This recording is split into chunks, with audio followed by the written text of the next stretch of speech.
इस सेशन में हम बात करने वाले हैं कंप्यूटर के विकास के बारे में, कंप्यूटर के एवोल्यूशन के बारे में। सबसे पहले बात करते हैं कंप्यूटर का विकास किस प्रकार से हुआ। हम यहाँ पे बेसिकली कंप्यूटर जब विकसित हो रहा था तो कौन कौन सी डिवाइसेस उससे पहले विकसित हुई और कंप्यूटर तक हम कैसे पहुँचे उसकी जानकारी लेने वाले हैं। मैं आपको बता दूं, इसमें काफ़ी सारे क्वेश्चन पूछे जाते हैं एग्ज़ाम में और आपको यहाँ पे कुछ चीज़ों का ध्यान रखना है कि कौन सी सदी में आविष्कार हुआ, कौन सी मैकेनिकल डिवाइस है, कौन सी इलेक्ट्रॉनिक डिवाइस है, किस कार्य में आती थी, ये सब चीज़ों का आपको ध्यान रखना है।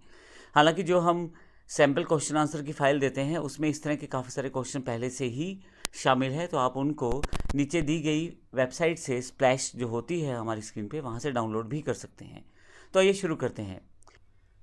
जो कंप्यूटर या लैपटॉप हम आज प्रयोग करते हैं वो आज की दिन नहीं है, उसके लिए काफ़ी सदियों से मेहनत की जा रही है और इसके लिए उसको स्टेप बाय स्टेप काफ़ी सारे चरणों में उसका अलग अलग रूप में आविष्कार हुआ, फिर उन चीज़ों को जोड़ा गया, फिर नई चीज़ें ऐड की गई। इस तरह से एक कंप्यूटर के रूप में आज जो डिवाइस हमारे पास है उसका हम प्रयोग कर पाते हैं।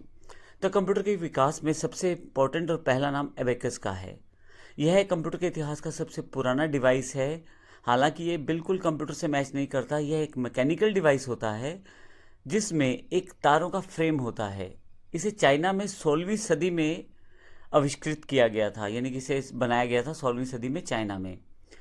अगर आप बच्चों के लिए एक स्लेट देखें तो उसमें तारों में बिट पिरोए रहते हैं जो आजकल भी मार्केट में मिल जाती है। कुछ इसी तरह का यह डिवाइस था एबेकस, जिसमें बिट्स रहते थे, छोटी छोटी गोलियां रहती थी तारों में। आप एबेकस का प्रयोग कैलकुलेशन करने में कर सकते थे, जैसे जोड़ने में, घटाने में, गुना करने में। और ध्यान रखिएगा ये मैकेनिकल डिवाइस था, अर्थात इसमें कोई भी इलेक्ट्रॉनिक तार वगैरह लगाने की ज़रूरत नहीं थी। यह एक मैकेनिकल डिवाइस था जो आप नॉर्मल प्रयोग कर सकते थे बिना किसी बिजली के। इसके पश्चात जैसे अबेकस आविष्कृत हुआ उसके पश्चात 1617 में एक नेफियर बोन ने अलग से डिवाइस बनाई। इसे नेफियर बोन्स भी कहा जाता है। इसका यूज़ भी एडिशन, सब्सट्रैक्शन, मल्टीप्लिकेशन, डिवीज़न इत्यादि के लिए किया जाता था। उसके नेक्स्ट पार्ट में जब 1620 में विलियम आर्टेड ने स्लाइड रूल को आविष्कृत किया। अब आप प्लस माइनस गुना भाग तो कर सकते थे, अब उसका एक नया पार्ट जोड़ा गया, वर्गमूल, यानी कि स्क्वायर रूट और लॉगरिथम।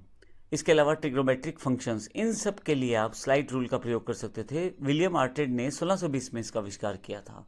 अब ध्यान रखिएगा, आपसे अगर जो क्वेश्चन पूछा जाता है वो ये पूछा जाता है स्लाइड रूल में क्या क्या चीज़ें की जा सकती हैं। उसमें आपके पास ऑप्शंस दिए जाएंगे, आपको इन चीज़ों का ध्यान रखना है ट्रिपल सी का, खासतौर से एग्जाम देते समय। अगला हमारे पास है पास्कल कैलकुलेटर। ब्लेज पास्कल ने एक मैकेनिकल डिजिटल कैलकुलेटर का आविष्कार किया 1645 में। अब यह मैकेनिकल और डिजिटल प्रारूप था, अर्थात कुछ इसको बिजली चाहिए थी और कुछ यह मैकेनिकल डिवाइसेस के साथ मिलकर काम करता था।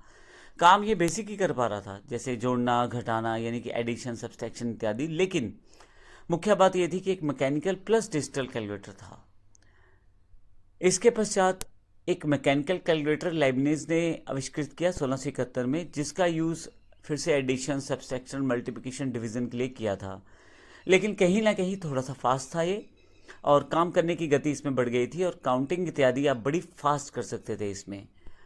नेक्स्ट जो पार्ट है, Charles Babbage. Charles Babbage computer के पिता कहे जाते हैं। मैं आपको ये भी बता दूं कि कई बार ये क्वेश्चन कई एग्जाम्स में और कई जगह पूछा जाता है। चार्ल्स बेबेज ने 1822 में जो मशीन बनाई थी उसे डिफरेंस इंजन कहते थे। अब बेबेज का कंप्यूटर के विकास में बहुत बड़ा योगदान है, तभी इन्हें कंप्यूटर का पिता कहा जाता है। आप विभिन्न बीजगणितीय वलनों का मान 20 दशमलव तक आसानी से ज्ञात कर सकते हैं और वो बिल्कुल एक्यूरेट, अर्थात यह मशीन जो आपकी कैलकुलेशन करती है वो 20 डेसिमल्स प्लेसेस तक कर सकती है और बिल्कुल सही कर सकती है। और इसकी एक प्रॉब्लम ये थी कि उस वक्त ये मशीन जो थी भाप से चलती थी, अर्थात इस बड़ा इंफ्रा, एक बड़ा प्रोसेस और एक भाप, यानी कि इसको चलाने के लिए आपको स्टीम की आवश्यकता होती थी। लेकिन उन दिनों में नॉर्मल व्यक्ति तो इसका प्रयोग बिल्कुल नहीं कर सकता था, क्योंकि साइज़ भी बड़ा और उसके लिए रिक्वायरमेंट्स भी ज़्यादा। लेकिन फिर भी कमर्शियल एरियाज़ में इसका यूज़ होना शुरू हो गया, जैसे डिपार्टमेंट, पोस्टेज डिपार्टमेंट है या रेलवे डिपार्टमेंट है, बीमा डिपार्टमेंट है, इन कमर्शियल एरियाज़ में इसका प्रयोग करना शुरू किया गया। इसके पश्चात एनालिटिकल इंजन का आविष्कार हुआ। चार्ल्स बेबेज ने यह मशीन तैयार की। में अब इनपुट आउटपुट स्टोरेज भी अवेलेबल थी, कंट्रोल भी था।